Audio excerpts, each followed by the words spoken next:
Thieves like you make me sick. Officer Nathan Blake grabs Emily Carter at Riverfront Plaza's jewelry counter. She's 17, clutching a $20 bill. Sunday shoppers pause to stare. I didn't steal this. Save your lies. He snatches the bill from her hand, kicks her backpack across the floor. Tattered notebooks spill out. No parents, no ID.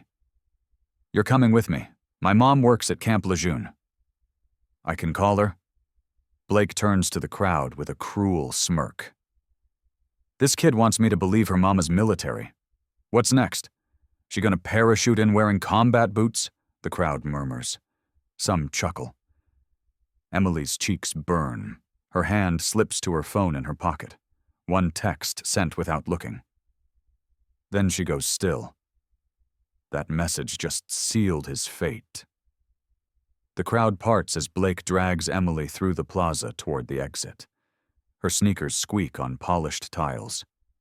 Behind them, someone's phone keeps recording. This isn't the first time Nathan Blake has made assumptions about a kid. It's habit now, built from 8 years behind a badge in a town where most families look alike, act alike, drive the same cars. Emily doesn't fit the mold, and that's enough. He studies her as they walk. The backpack with frayed straps, jeans with a patch on one knee.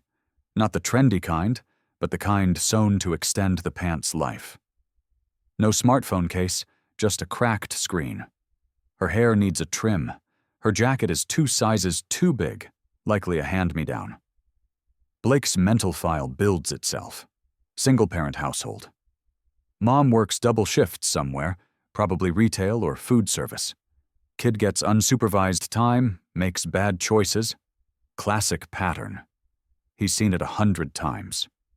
What he doesn't see is the discipline in her walk, even now. The way she keeps her breathing steady despite her fear.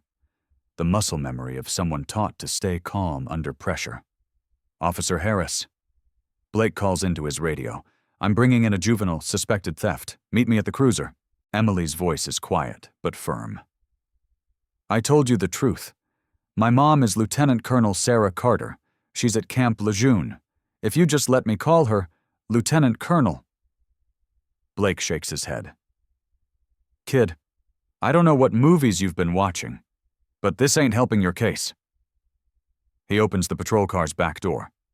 Get in. She climbs in without resistance. The door slams shut. Through the window, Blake sees her lips moving, counting something.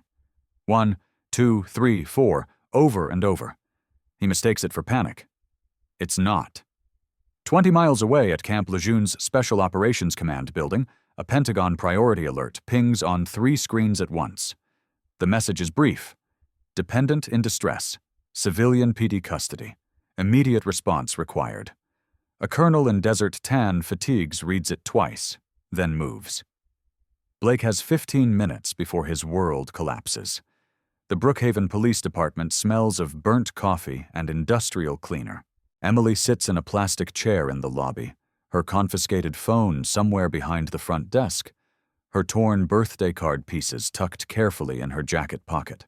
Officer Michael Harris shifts his weight behind the counter, eyes flicking between his computer and the 17-year-old girl who hasn't moved in 20 minutes. He's 26, 3 years on the force, and something about this situation knots his stomach. Blake, meanwhile, lounges in his desk chair with a deli sandwich. His feet rest on an open drawer. He scrolls his phone, glancing at Emily like she's furniture he'll deal with later. Emily's bladder is uncomfortable. She counts to 30, then approaches the desk. Excuse me, can I use the bathroom? Blake doesn't look up. In a minute. She waits. 5 minutes pass, then 10. She tries again, voice smaller. Please, I really need to. Sit down, Blake says around a mouthful of turkey club.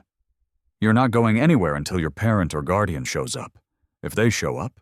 But I told you my mom's at Camp Lejeune, a super soldier. Yeah, I heard you the first 12 times. He finally looks at her, expression between bored and annoyed. Here's a life lesson, kid. The faster you tell the truth, the faster this goes. Where'd you really get that $20? I saved it from my allowance. 10 weeks, $2 a week. Blake snorts. Allowance? From your special forces mom who's too busy to pick you up? Harris clears his throat. Nathan, maybe we should just what, Mike? Let her walk? Blake leans back. She had cash she couldn't explain. No adult supervision, and she lied to my face. We follow protocol. This isn't protocol, Harris mutters, too quiet to push it. Emily returns to her chair. Her hands rest in her lap, fingers laced to stop the shaking. She closes her eyes and counts as her mother taught her. Breathe in for 4, hold for 4, out for 6, repeat. Mom taught her this during a thunderstorm 3 years ago, when Emily couldn't sleep. Fear is just a feeling, her mother said, sitting on the bed's edge in PT gear after a pre-dawn run. Control your breath. You control the feeling. Count with me.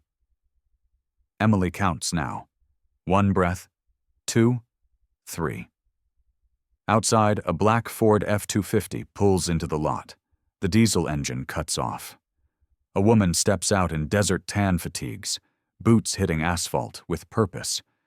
Her name tape reads, Carter. The station door opens, and Blake's smirk vanishes. Blake pulls an incident report from his desk drawer with deliberate slowness. He uncaps a pen, clicks it twice, and looks at Emily with the air of a man with all the time in the world. So, Emily, tell me about this Special Forces mom. What's her rank, her unit? Or should we skip to the part where you admit you made it up? Emily's voice doesn't waver. Lieutenant Colonel Sarah Carter, 3rd Special Forces Group, Camp Lejeune. Blake writes nothing. He stares, then glances at Harris with a grin. Harris looks away. Lieutenant Colonel Green Beret. Blake leans forward. You know what happens to kids who lie to police?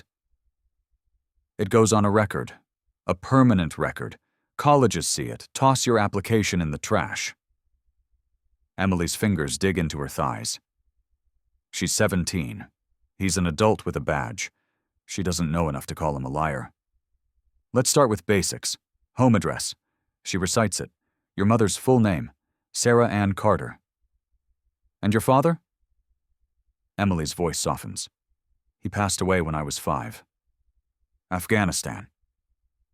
Something flickers across Harris's face. Blake doesn't miss a beat. Ah, he nods slowly, false sympathy dripping.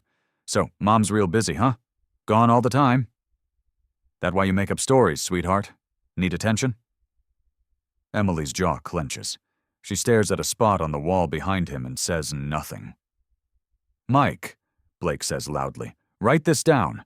Attention-seeking behavior, likely due to parental absence and unresolved grief. Harris's hands hover over his keyboard. Nathan, she's just a kid. She's a kid who lied to a police officer and wasted city resources. Blake taps his pen against the form. It's sad, really. Mom's probably working 2 jobs. Kid's raising herself. Makes up fantasies to feel special. Emily's face burns. Not from embarrassment, but from the effort not to cry. She won't give him that. She counts breaths behind clenched teeth.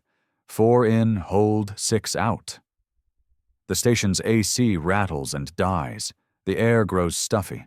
Sweat beads at Emily's hairline. Behind Blake's desk, a faded poster shows an eagle with 3 words. Integrity, service, respect. Blake checks his watch. 3:45 p.m. He's held her for nearly an hour. No calls, no one showing up. His confidence grows with every minute. Last chance, Emily. Where'd you really get that $20? I told you, I saved my allowance from my imaginary military mom. He closes the folder with a snap.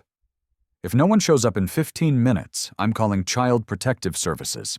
Maybe they can find you a home where someone actually pays attention. Emily's breath catches. CPS, foster care, being taken away. Her hands shake. She presses them together, keeps counting, keeps breathing. The front door opens. Harris glances up. His face pales. Uh, Nathan. Combat boots echo on linoleum, and Blake's world stops. 30 minutes earlier, Emily's thumb had hovered over her phone in the back of Blake's patrol car. Not her mom's cell, not the main baseline, but the emergency contact her mother made her memorize 2 years ago.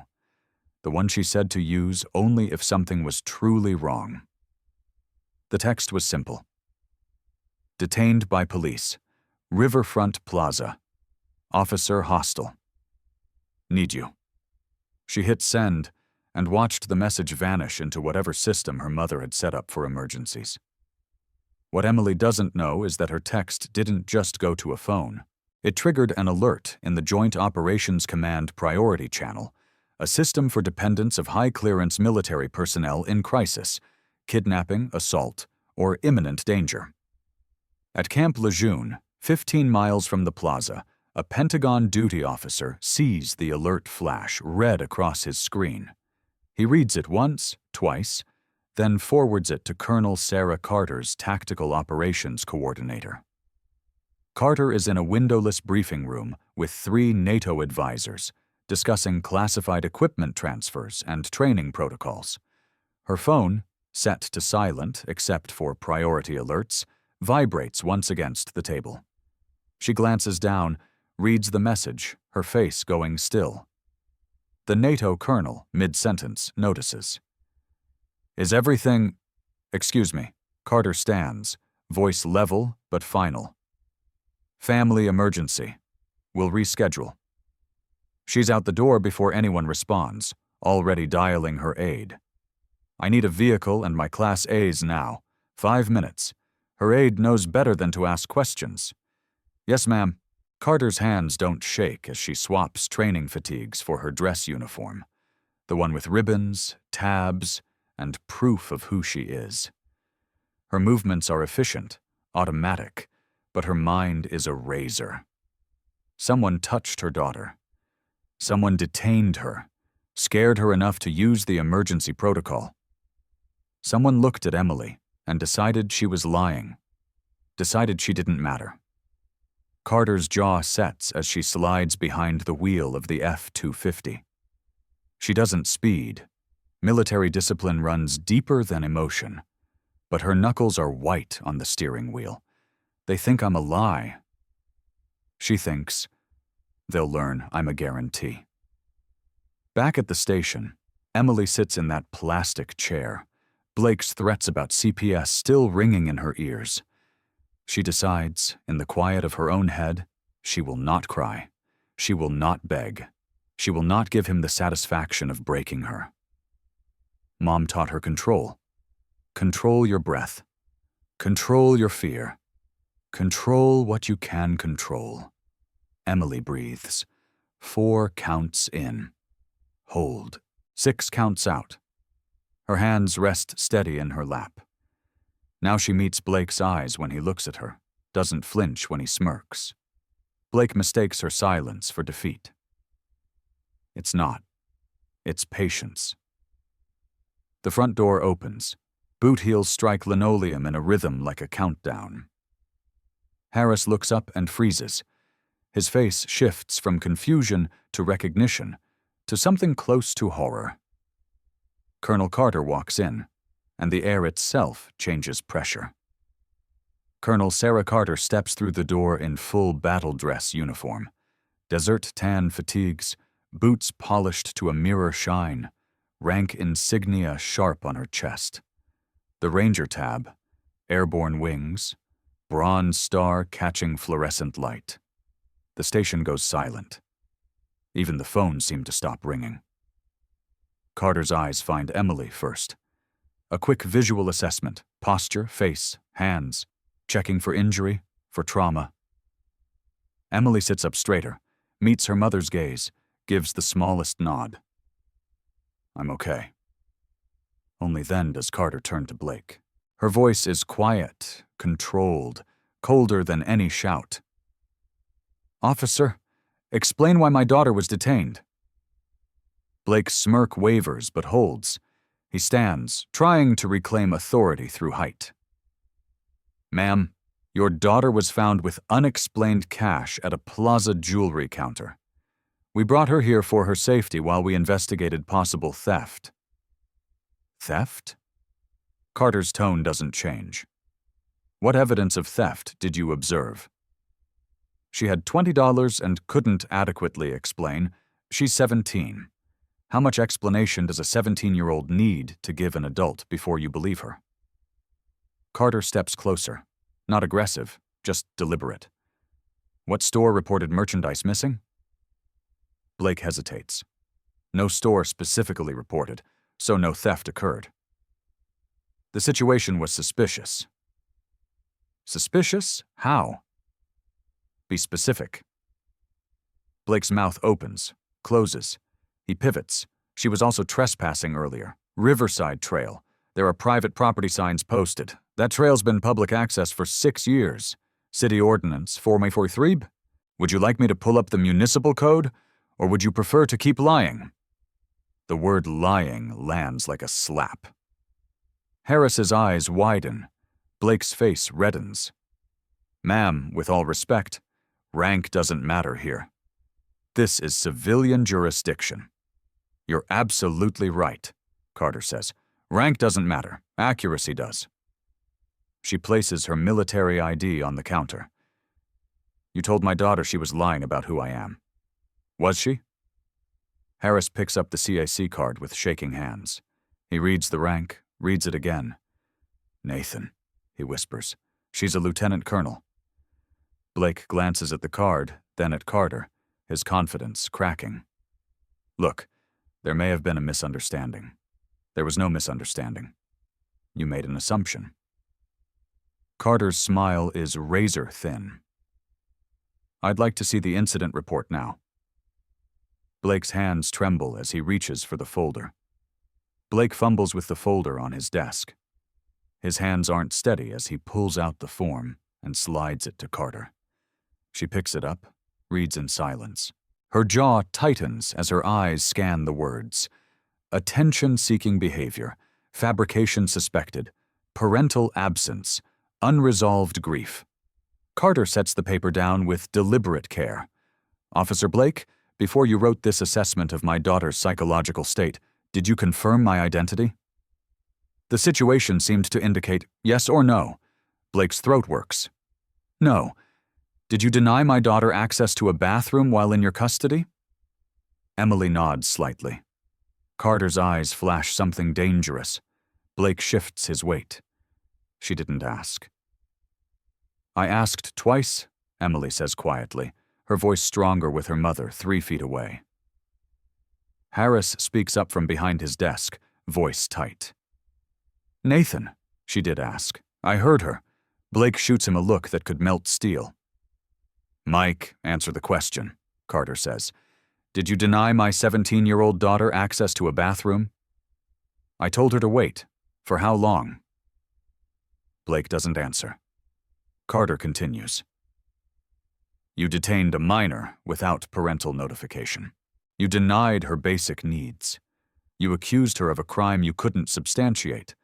You wrote a psychological evaluation with no credentials or evidence. She pauses. Is your body camera footage available? The color drains from Blake's face. There was a technical malfunction. A malfunction. Carter's tone could freeze water. How convenient. She pulls out her phone and holds it up. Mine didn't malfunction. Blake stares at the phone. You can't. North Carolina is a one-party consent state, officer. I can record any conversation I'm part of. I've been recording since I walked in. Would you like to change any of your previous statements? Harris has gone pale, staring at his keyboard like it's an escape route. Blake tries to salvage something. Ma'am, look, I think this is being blown out of proportion. It was a simple misunderstanding. A misunderstanding is mispronouncing someone's name, Carter says. This is harassment of a minor. This is abuse of authority. This is falsification of a report. Each sentence lands like a hammer, and this is just the beginning. Should officers face federal review for abusing authority? Comment justice if you think so. Carter's phone buzzes. She glances at the screen. Her posture shifts subtly. She answers, tapping the speaker button. "Colonel Carter," a voice says, crisp and professional. "This is Major Thompson from General Davis's office. We received your dependent distress alert. Do you need MP backup?" The room goes dead silent. Blake realizes federal jurisdiction just entered his station. Carter keeps her eyes on Blake as she responds. "Not yet, Major, but I need this call time-stamped. I may require federal oversight of this department. Logged and standing by, Colonel. We have your location. MP unit is 15 minutes out if needed." "Understood. I'll update within the hour." She ends the call. The silence is suffocating. Blake's face shifts from red to ash gray. Federal oversight. "Look, Colonel, I apologize if there was any miscommunication. Let's just get your daughter home and—" "We're not done," Carter cuts him off. "I want your supervisor now." Harris stands slowly. "I'll get Sergeant Lopez." "Sit down, Mike," Blake snaps. "No." Harris's voice shakes but holds. "I told you an hour ago to call her mom. I told you this was wrong." Blake's eyes narrow. "You need to shut your mouth." "Officer Harris," Carter says, tone still level.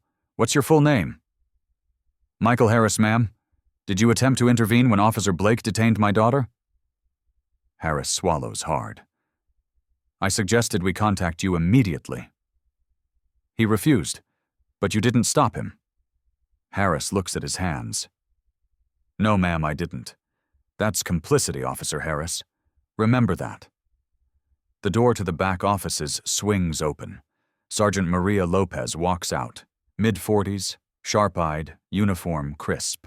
She takes one look at the scene. Carter in full BDUs, Blake sweating, Harris pale, a 17-year-old in a plastic chair, and her expression hardens. "Someone want to tell me what's happening in my station?" Carter hands her the incident report. "Your officer detained my daughter on false pretenses, denied her basic dignity, and falsified this report. I'm filing a formal complaint."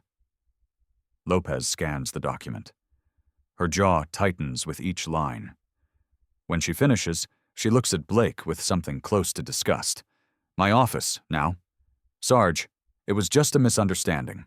Now, Blake." Carter turns to Emily. "Get your things. We're leaving." She looks at Lopez. "Expect a call from JAG by morning.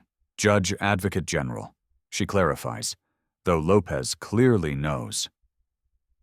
Emily stands, collects her backpack from behind the desk. Blake's confiscated phone is returned without a word.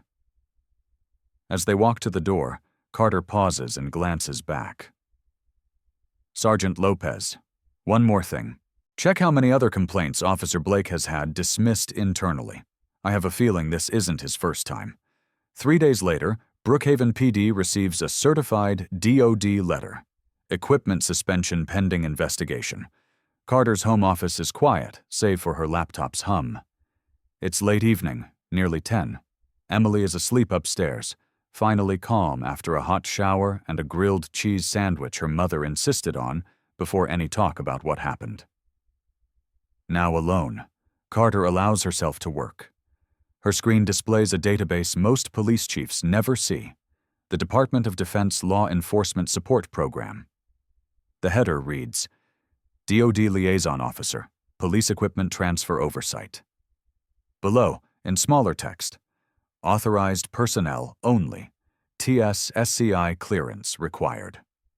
Carter's signature is on dozens of documents scrolling past, equipment authorizations, training compliance audits, federal grant approvals.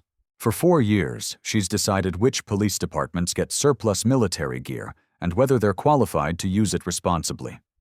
Brookhaven PD received $460,000 in equipment last year: night vision goggles, 2 tactical vehicles, level FU body armor, advanced comms, breaching tools, all contingent on an 80% training completion rate and constitutional policing practices. Carter pulls up their compliance file. The numbers make her jaw tighten. Training completion, 62%, 18 points below threshold.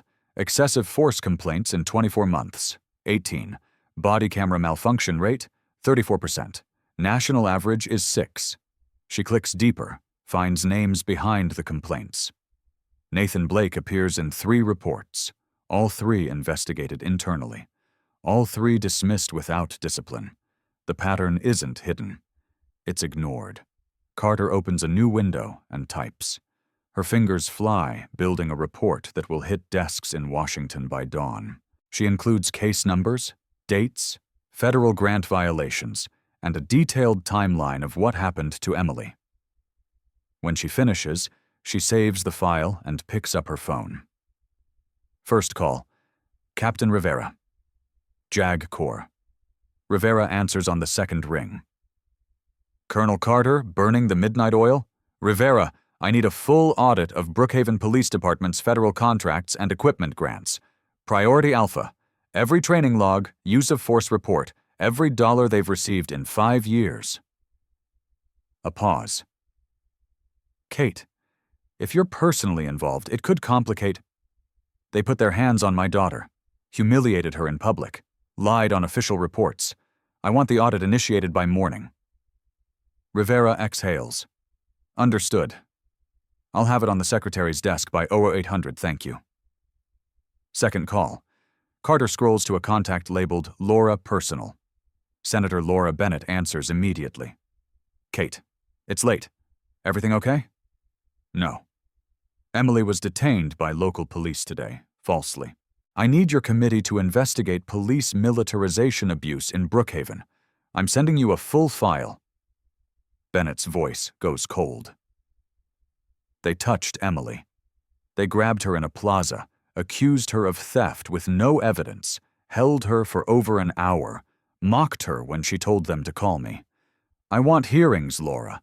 I want this department under a microscope. Send me everything. If they abused federal resources and hurt that little girl, I'll drag their chief in front of armed services. They won't have a badge left when I'm done. Third call. Carter finds Alex Kim in her contacts. DOJ Civil Rights Division. They worked together in 2023 on a Georgia Sheriff's Department case. Kate Carter, Alex says warmly. Been a while. What's up? I've got a pattern and practice case gift-wrapped for you. Excessive force complaints ignored. Body cam tampering. Federal grant violations. Civil rights abuse of a minor. Want it? Always. Email me the complaint. We'll open an investigation Monday morning.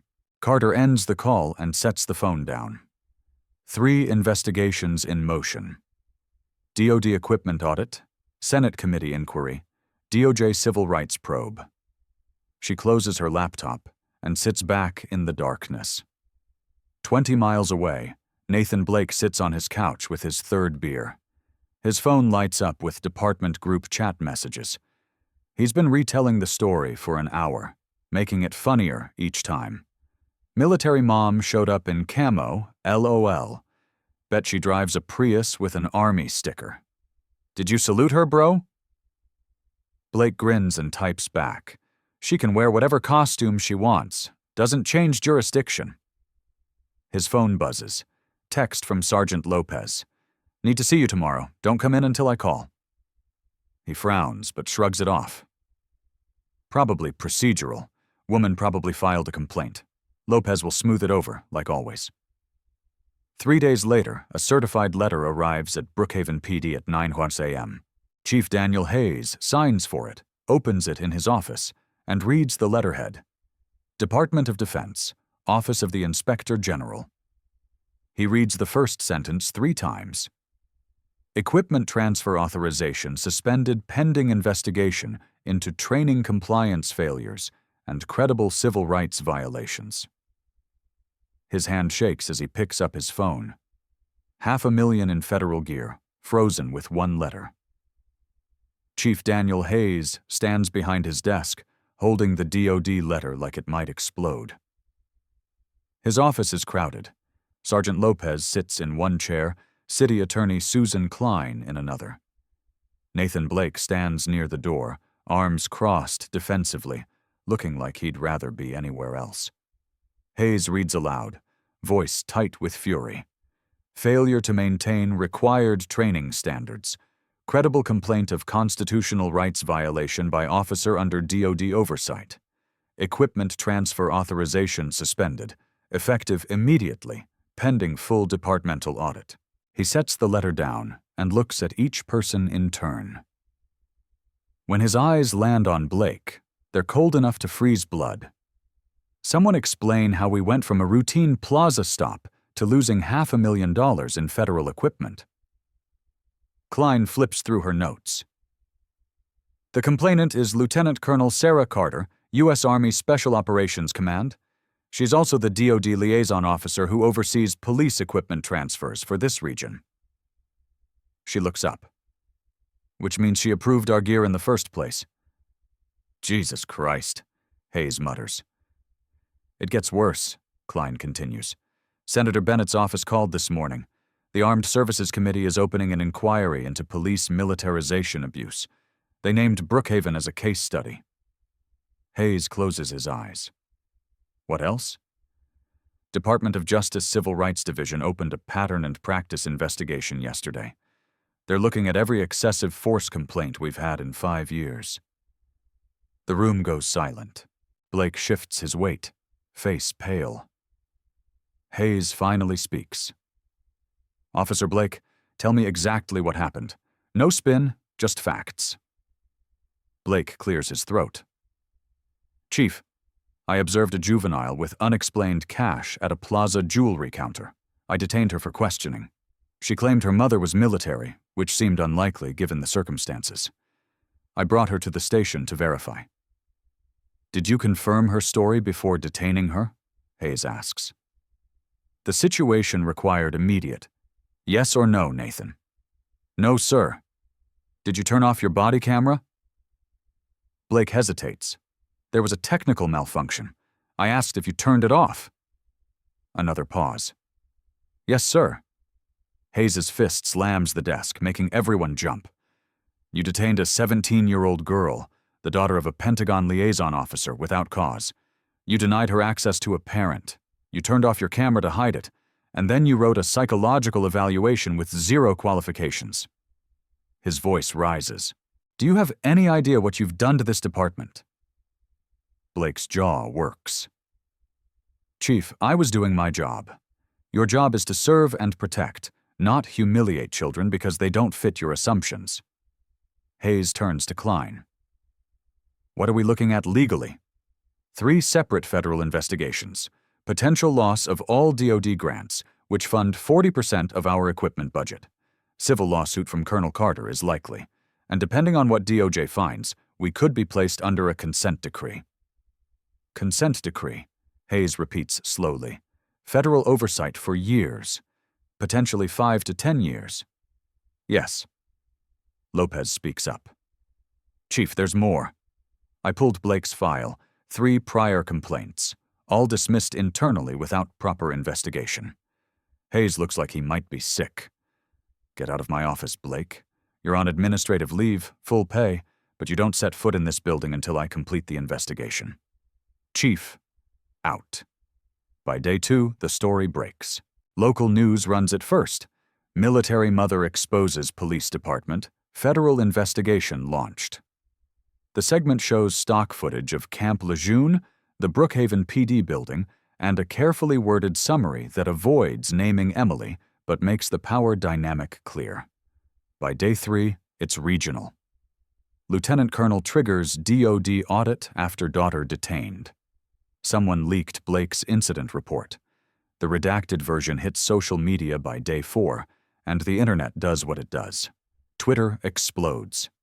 Large Brookhaven PD trends nationally. Believe Kids becomes a rallying cry.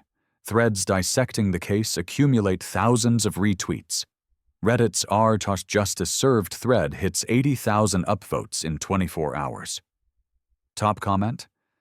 Imagine mocking a kid for saying her mom's special forces, then watching a lieutenant colonel walk in full uniform.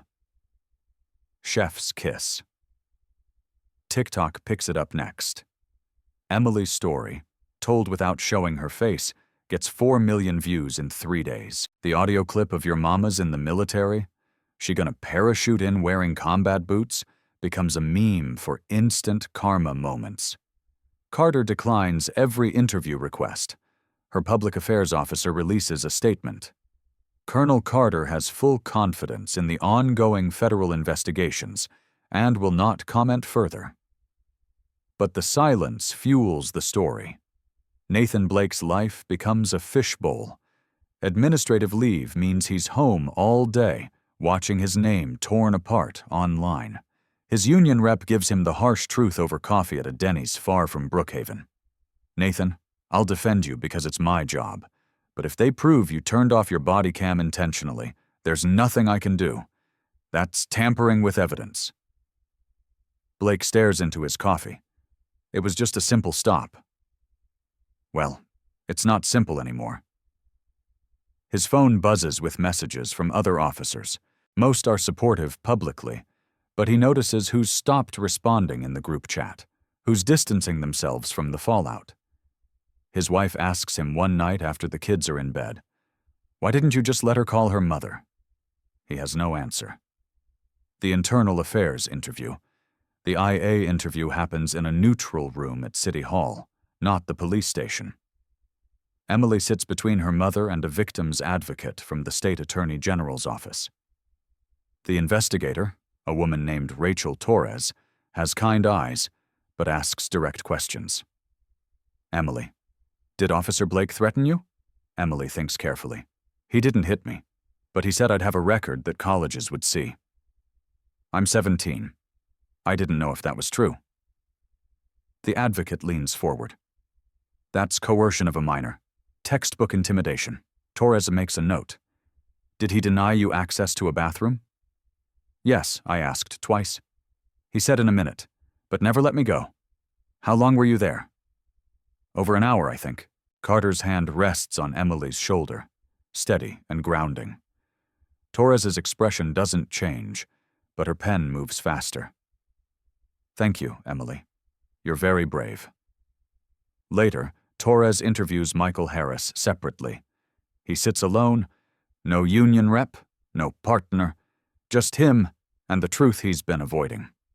Officer Harris, did Officer Blake turn off his body camera deliberately? Harris stares at his hands for a long moment, then, yes. Can you be specific? He said, no one needs to see this, then switched it off before we entered the plaza. Did you object? I said we should call her mom and let her go. He told me to mind my own business. But you didn't stop him. Harris looks up, face drawn. No, ma'am. I didn't. And I should have. Torres closes her notebook. That's all for now, Officer Harris. 2 weeks later, the IA report lands on Chief Hayes' desk. 6 sustained findings: false detention without probable cause, denial of access to guardian, coercion of a minor, falsification of official report, evidence tampering via body cam deactivation, conduct unbecoming an officer. The recommendation, termination. The city settlement offer. Susan Klein approaches Carter privately, requesting a meeting at a coffee shop equidistant from the base and City Hall. They sit in a corner booth, 2 cups of coffee growing cold between them. Colonel Carter, I'll be direct. The city is prepared to offer a settlement, $150,000, mutual non-disclosure agreement, and Officer Blake's resignation with pension intact. Carter's expression doesn't change. No. Klein blinks. I'm sorry? No, I don't want your money. Colonel, I understand you're angry, but this is generous. I don't want generous. I want accountability. Carter leans forward. Blake doesn't resign. He gets fired. Terminated for cause. No pension, no reference, no chance of being rehired in law enforcement anywhere. I'm not finished. I want the entire department audited. Training reform to meet federal standards. Body camera policy rewritten to eliminate malfunctions. And I want a public apology to my daughter, delivered by Chief Hayes personally. Klein sets down her pen. That's not how settlements typically work. I'm not typical. Carter's smile is thin and sharp. And if you don't agree, I'll see you in federal court with cameras, press, and every advocacy group that's contacted me offering support. We'll litigate this publicly for years, and every dirty detail of your department's failures will be public record." Klein studies her for a long moment. "Let me take this to the city council." "You do that." 2 weeks later, Nathan Blake receives a certified letter at his home. His hands shake as he tears it open. Notice of termination for cause, effective immediately. Pension forfeited. No rehire eligibility. He reads it 3 times. The final line burns into his vision. Sustained findings of evidence tampering, false detention, and conduct unbecoming preclude any future employment in law enforcement capacity. His wife watches from the kitchen doorway. She doesn't say anything. She doesn't have to. The council votes 6-0. Blake is done. The city council chambers are packed. Reporters line the back wall.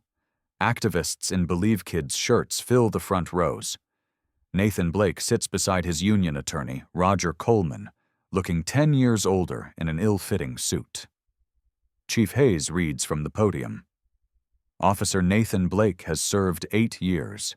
Internal Affairs sustained the following findings: false detention of a minor without probable cause, denial of access to guardian, coercion of a minor, falsification of an official report, evidence tampering via body camera deactivation, conduct unbecoming an officer. The department recommends termination for cause with pension forfeited. Coleman stands. Council members, while Officer Blake exercised poor judgment, termination is excessive. This is his first serious disciplinary action in 8 years. We request suspension, retraining, and probation. Councilmember Patricia Lee leans forward. First offense?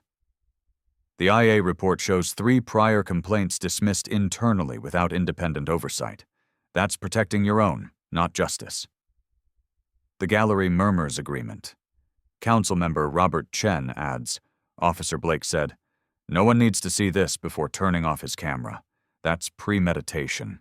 That's consciousness of guilt." Coleman tries again. "My client has a family, a mortgage, 2 children. Taking his pension destroys their livelihood." Lee's voice sharpens. Emily Carter is 17. She'll remember being grabbed, humiliated, and called a liar by authority forever. Where's the consideration for her? Scattered applause breaks out. Blake is given a chance to speak. He stands, voice cracking. "I made a mistake. I'm sorry for what happened to Emily. I want to make this right." But his eyes say something else. "I'm sorry I got caught. Everyone sees it. The council votes 6-0. Termination upheld, pension forfeited." Michael Harris faces his hearing 3 days later. Smaller crowd, less media.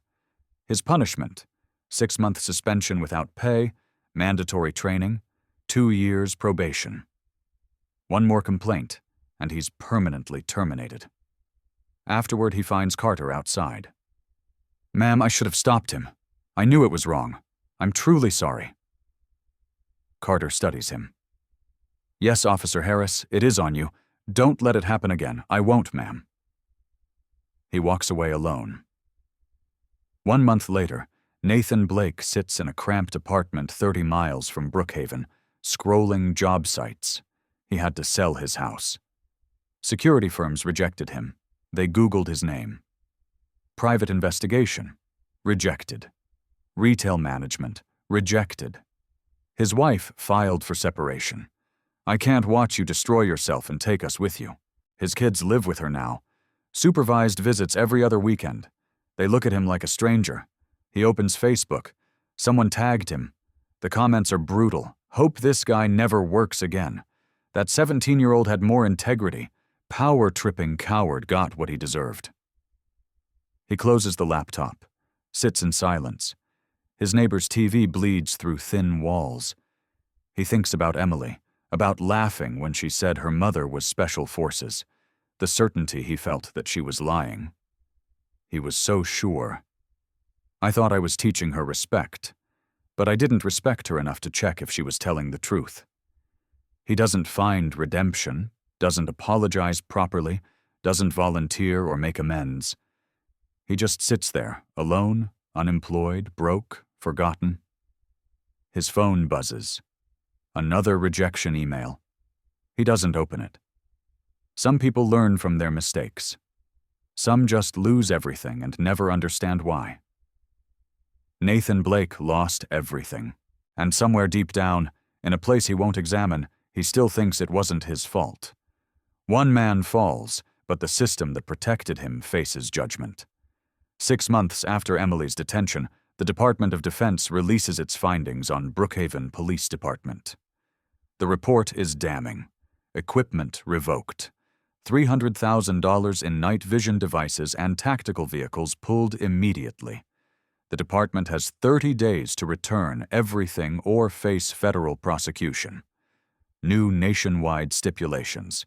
Any department with training compliance below 80% loses DoD equipment access. No exceptions. Colonel Carter testifies before the Senate Armed Services Committee in full dress uniform. Local police officers are not soldiers, she says calmly. They serve different functions under different legal frameworks. If they want military tools, they must demonstrate military-level discipline and accountability. Anything less betrays public trust. Senator Bennett introduces an amendment to the National Defense Authorization Act within 2 weeks. It becomes known as the Carter Clause. The amendment mandates annual independent audits of every police department receiving DoD equipment. It requires public reporting of training compliance, use of force incidents, and complaint resolution. Departments failing audits for 2 consecutive years are permanently banned. It passes with bipartisan support, 68-32 in the Senate. The Department of Justice completes its investigation 8 months later. Their findings confirm systemic failures in training, accountability, and constitutional policing.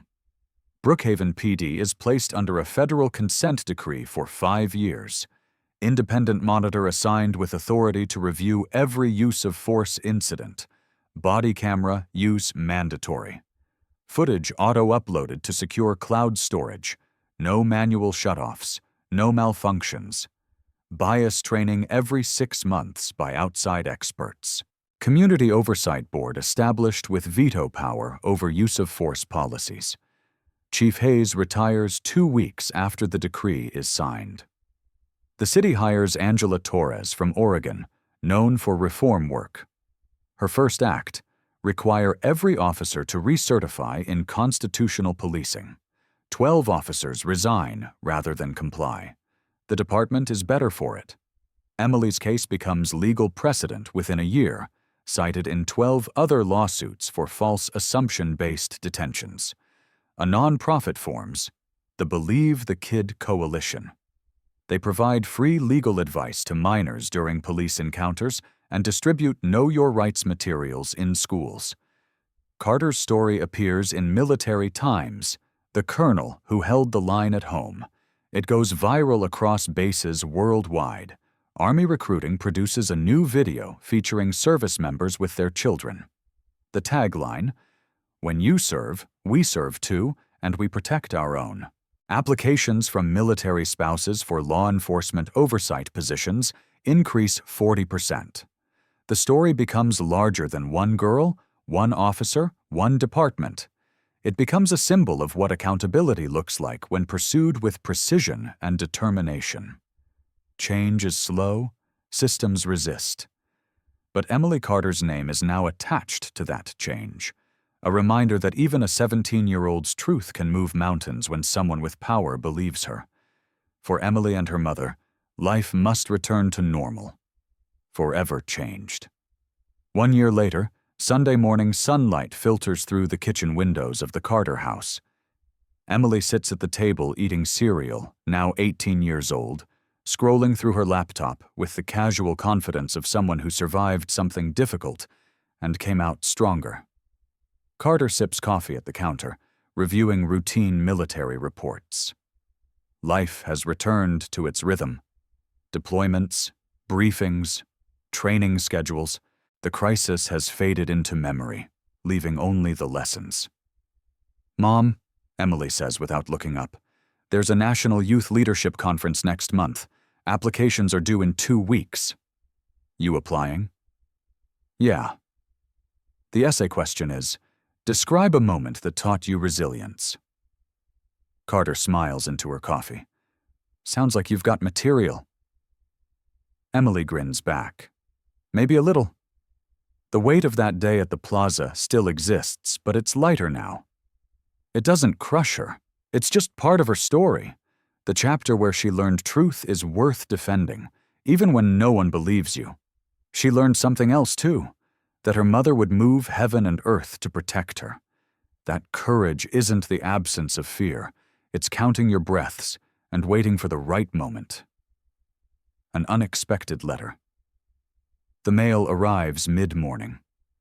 Carter sorts through bills and ads until she finds an official envelope. Brookhaven Police Department letterhead, new chief's name in the return address.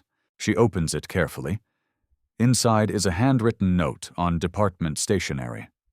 "Colonel Carter, I've read every file related to what happened to Emily.